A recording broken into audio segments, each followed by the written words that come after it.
Hello everyone, and welcome to the Room of Requirement. My name is Megan, and I have over 25 years of esoteric and occult study and practice, and today we're going to be taking a deep dive into sacred geometry.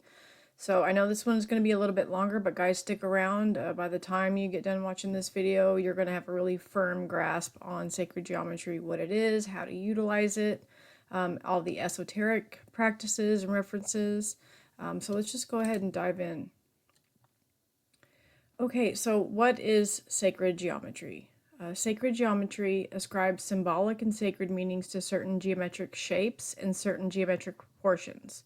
It is associated with the belief of a divine creator of the universal geometer. The geometry used in the design and construction of religious structures such as churches, temples, mosques, religious monuments, altars, and tabernacles has sometimes been considered sacred. The concept applies also to the sacred spaces such as temendi, sacred groves, village greens, pagodas, holy wells, mandala gardens, and the creation of religious and spiritual art. So I'm even going to be talking about how yoga, asana poses are sacred geometry. I'm going to be talking about crystal gridding, visualization, breath work, how to work with this. I have worked with sacred geometry for years, and it has really helped my practice quite a bit. It's helped level up my consciousness and my awareness.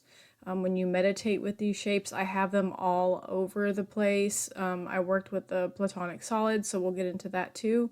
But this is just something that you can use that will really amplify your spiritual practice once you start coming to a better understanding of what it is, how it's produced, how it is literally the building blocks of our reality, our consciousness, dimensions. This is deeply, deeply ingrained in even our bodies, how our bodies are shaped, as above, so below, as within, so without. So this subject is a small part in a huge cacophony of spirituality and esoteric practice. When you get further along and deeper on the path and you start coming across this concept, and then the more that you learn it, the more you start to understand the nature of our reality. And it really does expand your consciousness in a really broad way. So this is something that I'm really passionate about. And I just wanted to kind of throw that in there a little bit.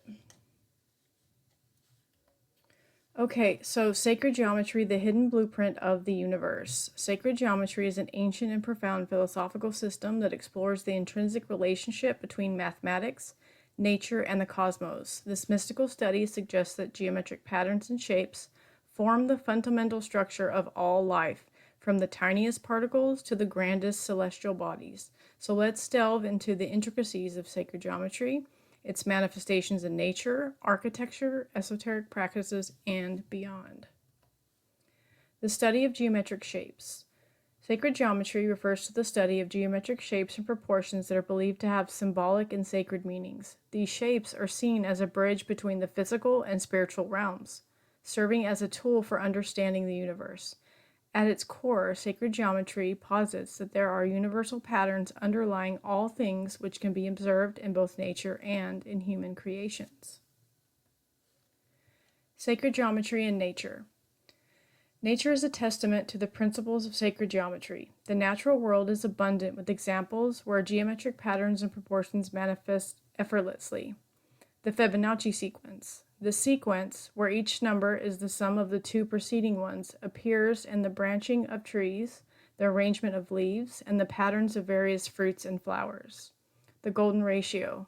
Often found in spirals of shells, the horns of animals, and the human body, this ratio, approximately 1.618, is believed to be aesthetically pleasing and is considered a divine proportion. Hexagonal patterns, seen in honeycombs and snowflakes. These patterns exemplify efficiency and structural integrity in nature. Architecture of sacred buildings. So this part is my favorite. So in cathedrals and all of these sacred buildings, they used sacred geometry. And the reason they did this was multi-leveled.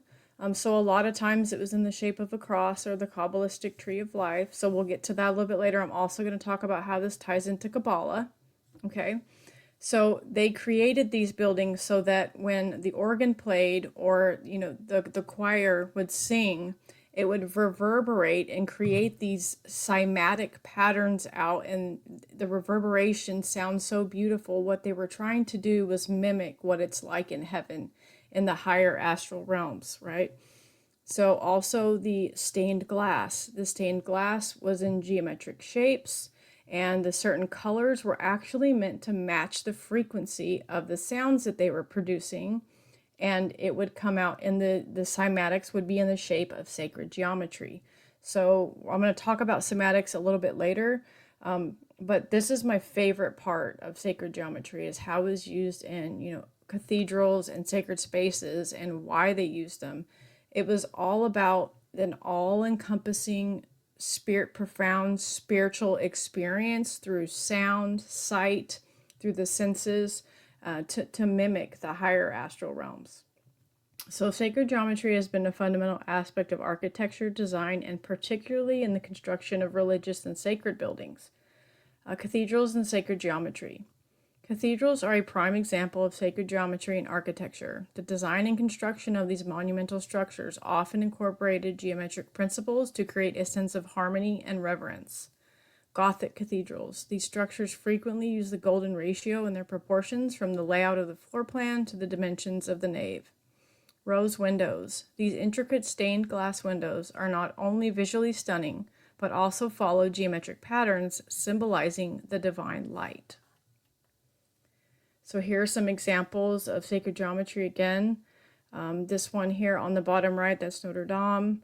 And then we have the golden ratio being used in the graphic above. And then here we have some more examples, just absolutely beautiful. Okay, so esoteric practices and meditation. In the esoteric tradition, sacred geometry is used as a tool for spiritual growth and enlightenment. It provides a framework for understanding the universe and our place within it. Visualization and meditation. This is how I use mine mostly. And then I'm going to talk about Dr. Robert Gilbert and the Vesica Institute, and the Gaia channel. So that was when I started getting deeper into my esoteric studies. I came across that, and then I started practicing the visualization with the sacred geometry and the tree of life. And I used to combine it with my ceremonial magical practices, and in breath work and meditation and visualization. And when I started doing that, I think that was kind of what happened right before I had my Kundalini awakening. I was really using a lot of sacred geometry when I was doing it, and I was starting to get visions of it in my meditation because I was working with the energies. So I think it played a part in that. So visualization and meditation. Practitioners often use sacred geometric shapes as focal points during meditation, aiding in visualization and concentration. The flower of life, a complex pattern of overlapping circles, it is believed to contain the blueprint of all creation. Meditating on these symbols can enhance spiritual insight and awareness. Metatron's cube. Derived from the flower of life, it is used to balance energy and connect with higher consciousness levels. Okay, so I wanted to show you guys these. So these are some things that you can get. These are like for crystal gridding. And so I have these for crystal gridding, but then I also just use them like around my altar space. Sorry, it's glaring really bad off there. But I just, you have these different shapes. So you have your Vesica Pisces, your Sri Yantras, and then you have your Merkaba, which is my favorite shape. I have a huge selenite Merkaba on my altar that I absolutely love. So that's one of my favorite shapes. It's known as the Chariot of God. I'm looking for my Metatron's cube here. Kabbalistic Tree of Life. We're going to get into that. Oh, here we are. Metatron's cube, my favorite shape. I work with this one almost exclusively with this one and the Merkaba, but I wanted to show you what that looks like. So platonic solids, I also keep these. So these are some stones that are carved in the shape of the platonic solids. And these are also correlated with earth, air, fire, and water, and then spirit. And so we will get into that, but here's just some stones. So I work with these a lot too. I'll visualize these or hold them while meditating and meditate on the element they're associated with. So that's another way that you can work with that. So I just wanted to show you guys some visuals there. I mean, how you can go about, really utilizing this practice with your visualizations, making crystal grids, all of that. Okay. So energy manipulations, frequency, and sound. So huge here. Sacred geometry is deeply ingrained in energy, how it's manipulated, the frequency of energy, and the sound.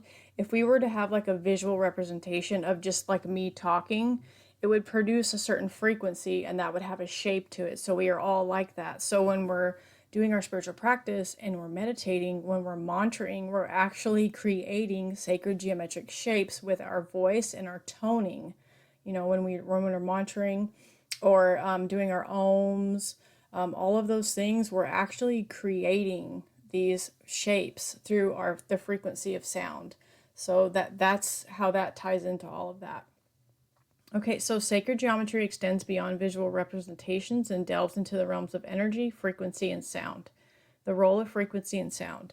In cymatics, this is the study of sound's visible effects on matter. When sound frequencies are applied to a medium, they create geometric patterns revealing the connection between geometry and sound.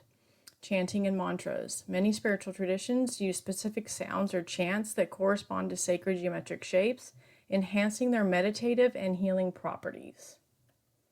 So here are some examples of cymatics. So I'm sure you guys have seen the videos of these. So you've got your plate, they hook it up to some sound, sprinkle some salt or sand, and then whatever frequency they pull through it, it creates these shapes. So this is what cymatics is. This is what we're creating when we speak, when we're using mantras, all of these things. And you can take any kind of music, anything, and you can create a geometric shape. So it's highly tied into sound and frequency, which ties into energy manipulation too. So I have lots of other videos. If this is the first time you guys are coming across my channel, I have lots of videos on all these things that I'm talking about. All of these things that I've done content on, they are all highly, highly connected. So if you check them all out, all this is going to make a lot more sense.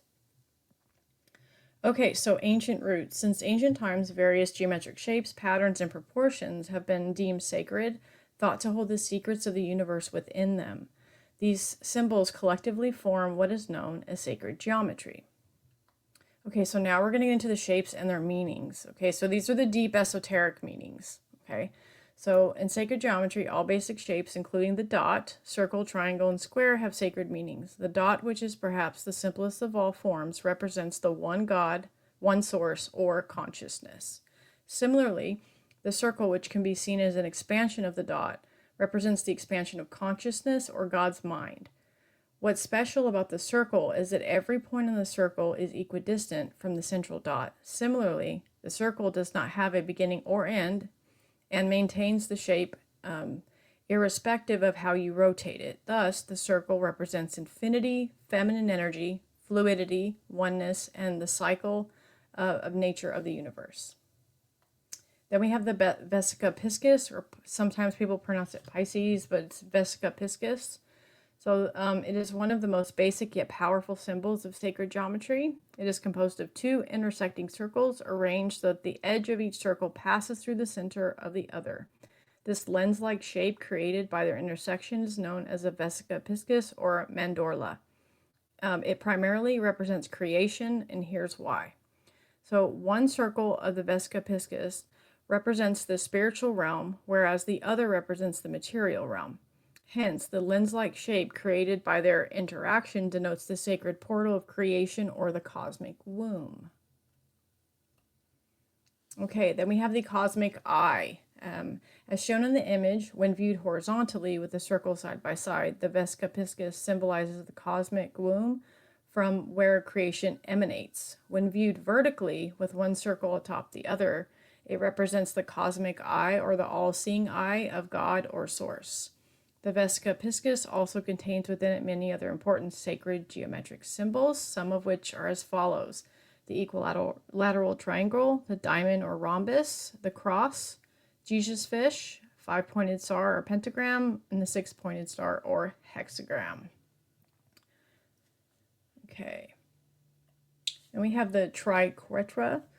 So there are a lot of different sacred geometric shapes, but I didn't want to make this too long, so I haven't covered all of them, just FYI, but I got the main points. So expanding on the Vesica Piscis by adding another circle creates the triquetra. This is an ancient symbol that symbolizes the threefold nature of the divine. The 3 vertices of the triquetra represent all of the important triads of existence, some of which are as follows: the Holy Trinity, Father, Son, and Holy Ghost, mind, body, spirit, past, present, future, creation, preservation, and destruction, positive, negative, and neutral, etc.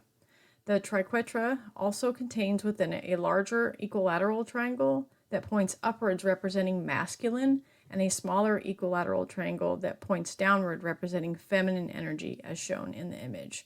So when you have your Merkaba, that is the divine masculine, feminine coming down, earth coming down to, heaven coming down to earth. So that Merkaba represents the union, the sacred union of the 2 triangles coming down.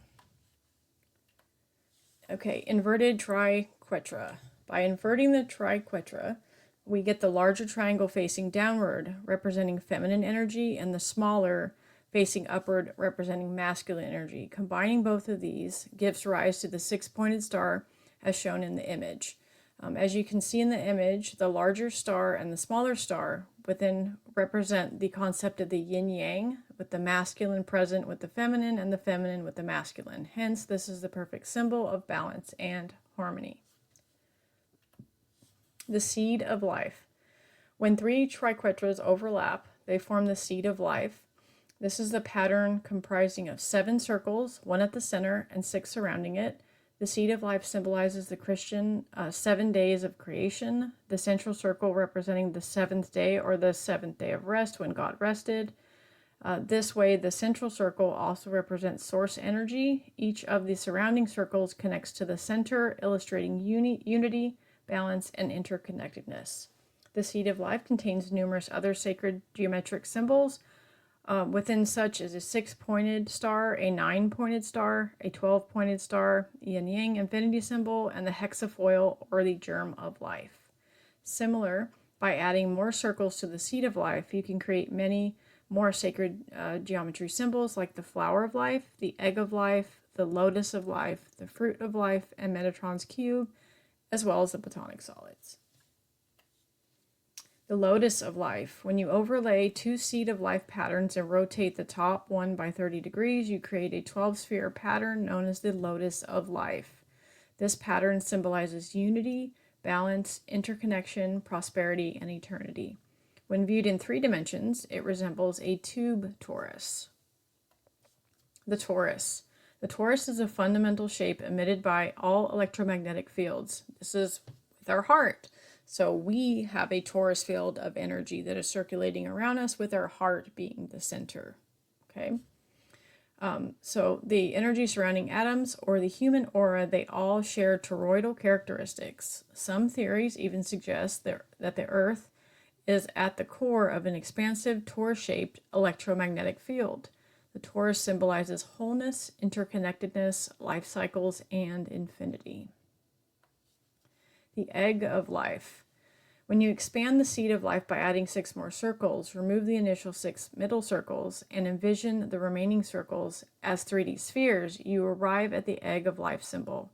This symbol features 8 spheres, 6 surrounding spheres with 1 on top and 1 on the bottom, and can be considered the 3D version of the seed of life. Interestingly, the egg of life closely resembles the structure of a multicellular embryo at its earliest stages of development. This makes it a potent symbol of creation. Just as the seed of life incorporates the 6-pointed star, the egg of life includes the Merkaba, which is a 3D version of the 6-pointed star. Hence, it also represents balance, unity, and interconnection. The flower of life. By expanding the seed of life by adding 12 more circles, you create the flower of life symbol. This symbol represents unity, balance, creation, and interconnectedness of all life up to the divine source.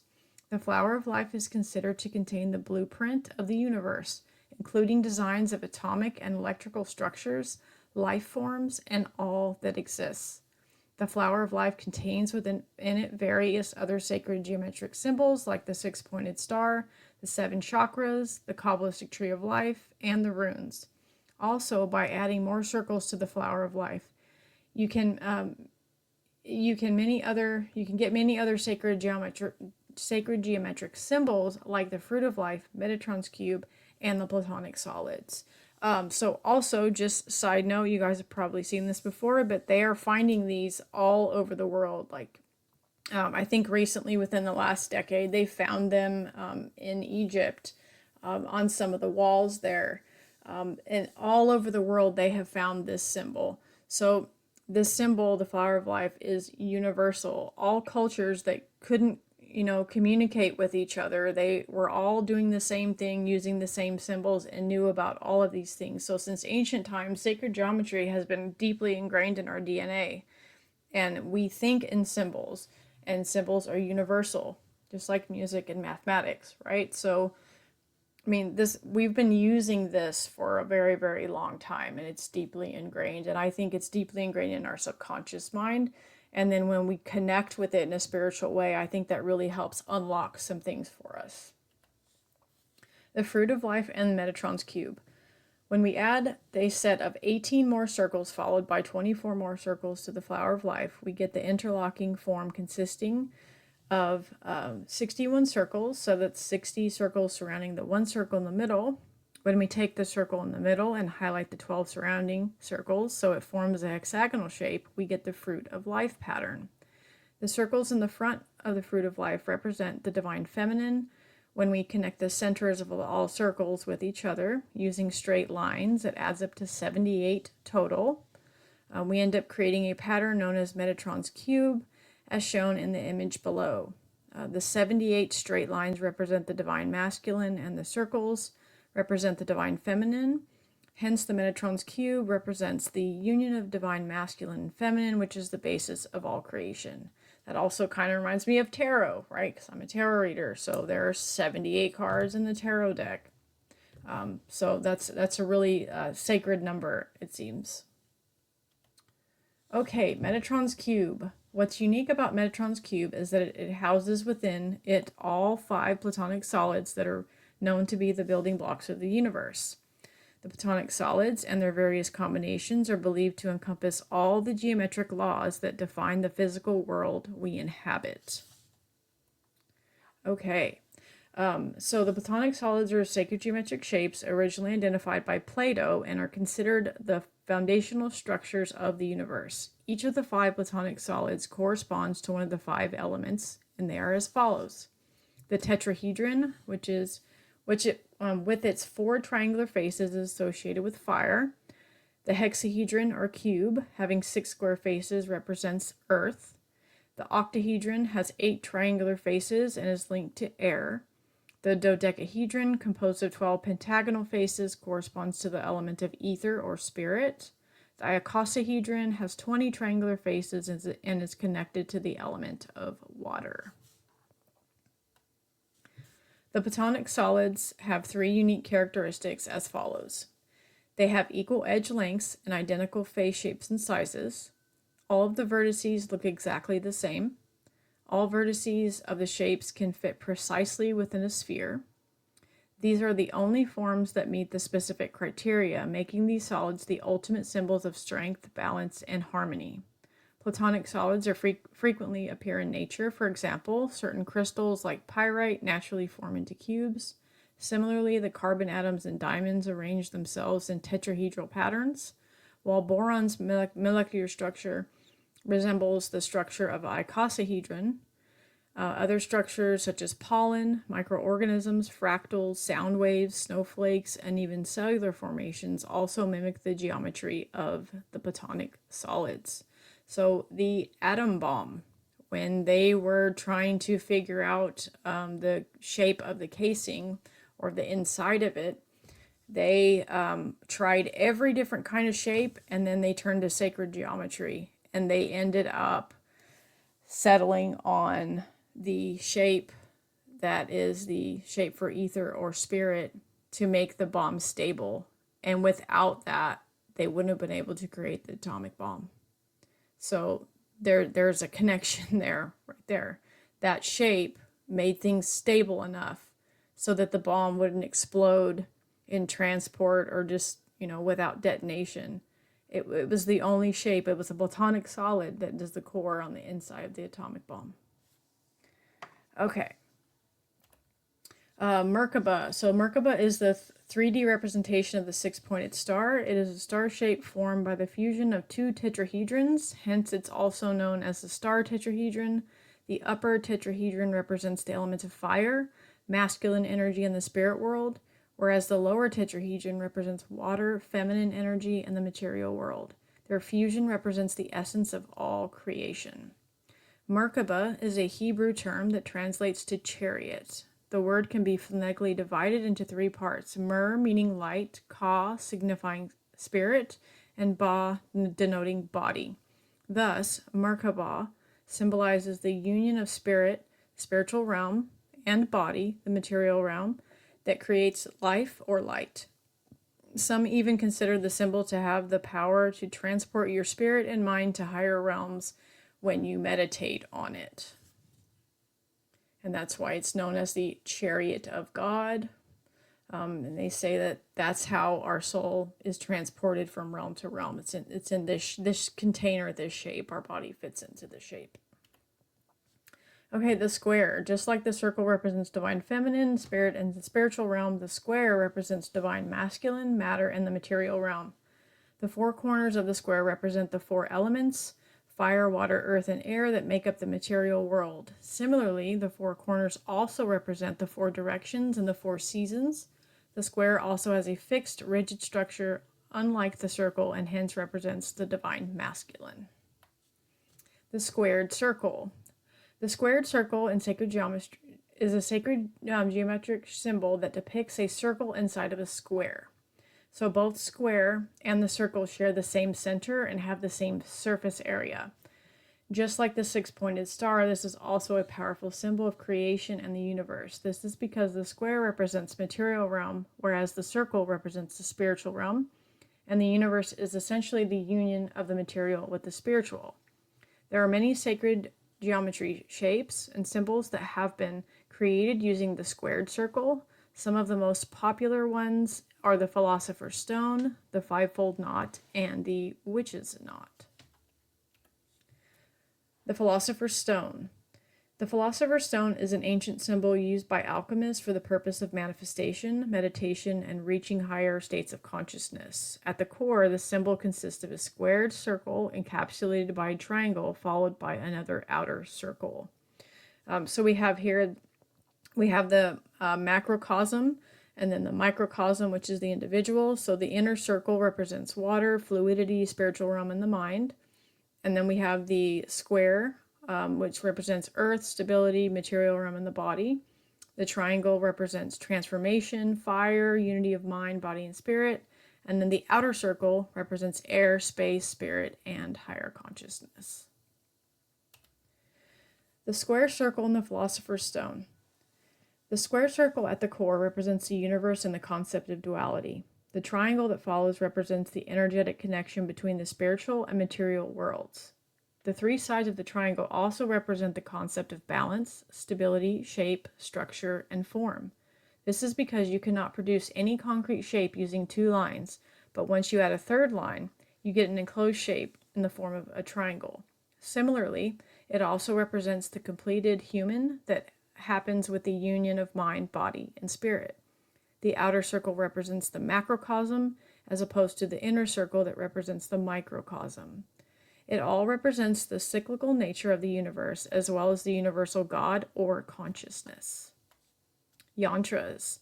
Yantras, which are visual mantras, are powerful geometric designs in Hinduism that have been used for ages for meditation, attracting positive energies, manifestation, protection, and attaining higher spiritual stages.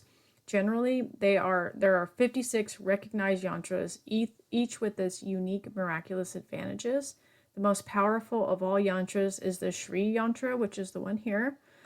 It represents creation, manifestation, health, and higher consciousness. So you will also see this with Tibetan monks when they were creating their sand art. They will spend hours and hours and hours, several of them, working on these beautiful mandalas. And as soon as they get them done, they destroy them, gather up all the sand, and then dispose of them in water nearby to represent impermanence, right? And so, that's how the Tibetan monks, if you haven't seen their beautiful artwork, I highly suggest Googling it and checking it out. I've watched a lot of videos of them creating them, and they're just absolutely beautiful. But this is another form of utilizing sacred geometry in your spiritual practice. Sacred symbols. Sacred geometry symbols are more than just intricate designs. They are keys to understanding the universe and everything in it. Studying or meditating on these symbols can help raise your consciousness and bring more healing, alignment, and balance into your life. They can also help clear negative subconscious beliefs and deepen your connection to the divine. Each symbol described here holds deeper meaning that unfolds the more you study them. To get the most out of sacred geometry, consider recreating these symbols yourself, either on paper using geometric tools like a ruler and a compass, or digitally via computer software.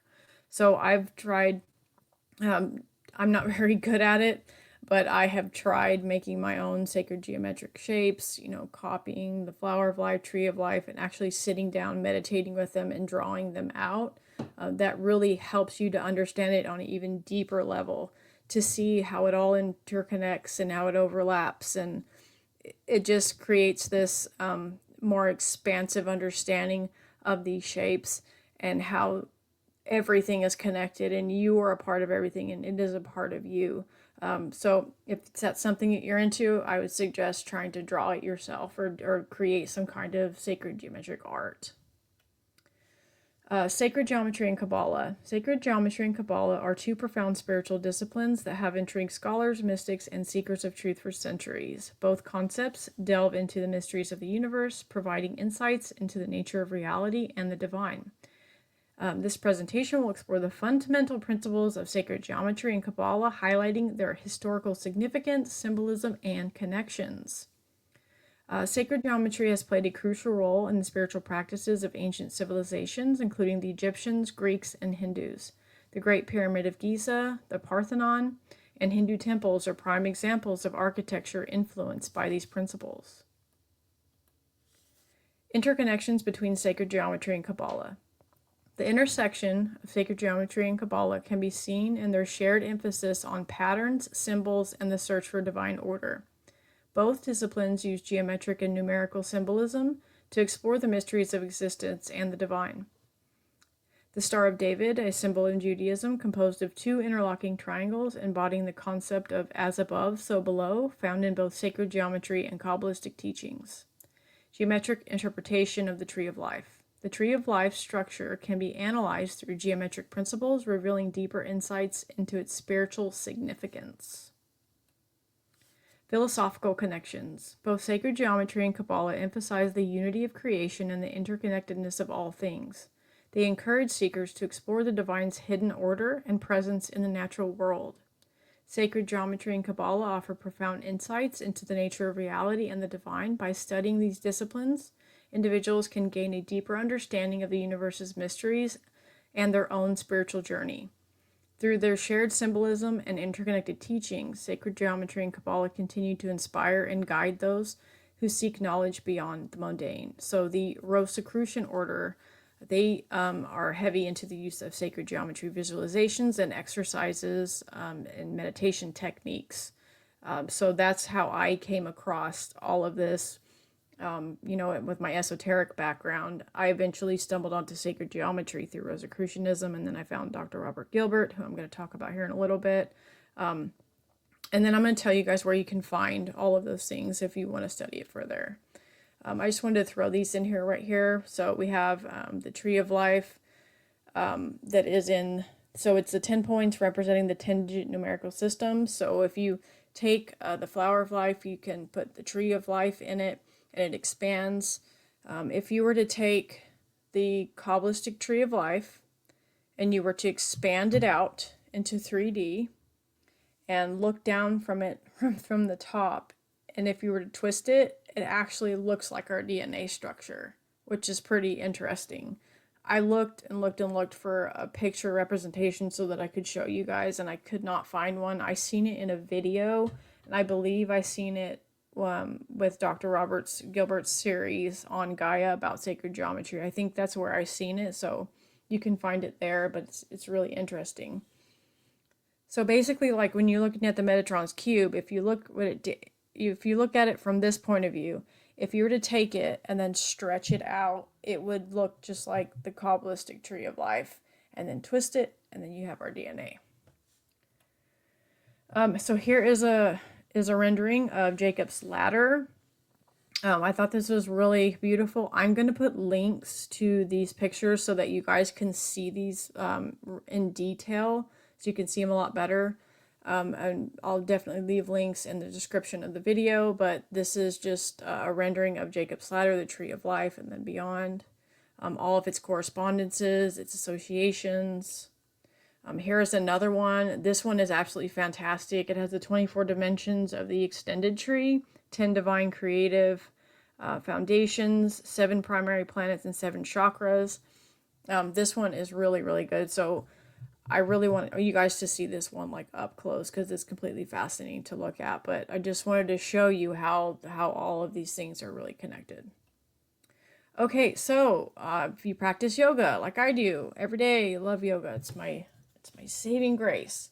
So yoga poses or asanas, as they are known as, and sacred geometry, so they're highly connected. So when you're practicing yoga and you're getting into certain poses like this, you are actually, putting your body in sacred geometric shapes. So if you're doing that, plus visualizing, doing breath work, working with the energies of sacred geometry, this is how you can get some expansion of consciousness. But a lot of people don't realize that, but yoga poses actually are sacred geometry. You are moving your body into sacred geometric shapes. So how to utilize sacred geometry connecting with sacred geometry. So meditation practices.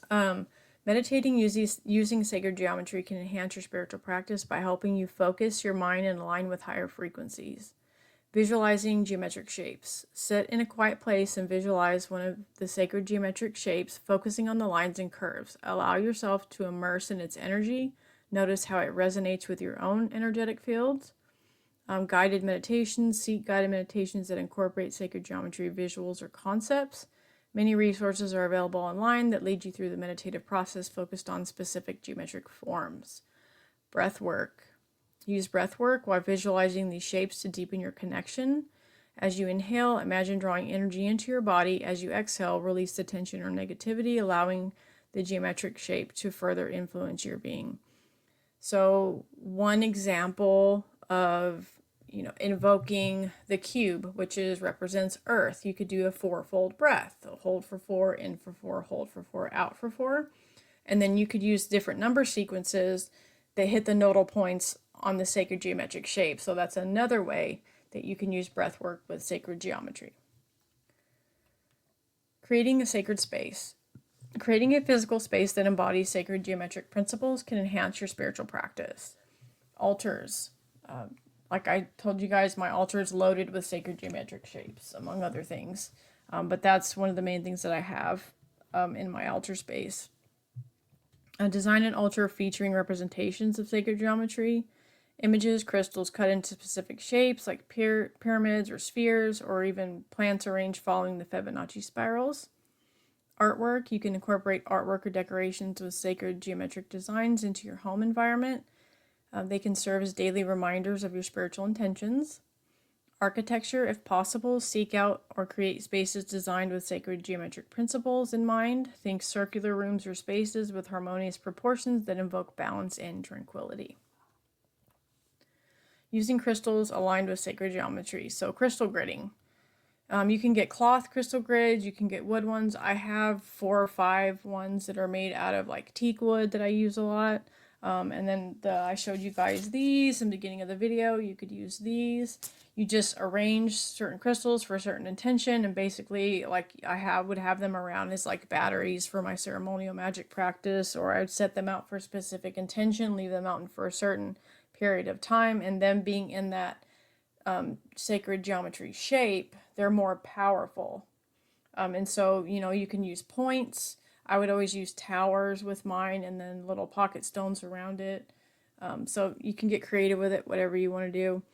But you can create these grids, like Metatron's cube is the one that I use a lot, or the Flower of Life. The placement of each crystal within these patterns encourages their energies to work synergistically for healing and manifestation. Okay, so here is the late great Dr. Gilbert. He just recently died a couple of months ago, and I was really sad to hear that. His work is absolutely fantastic. He really set the bar for sacred geometry in the spiritual community, and I highly respect his work. So just a little bit about him. He has a multifaceted background in both spiritual and scientific studies.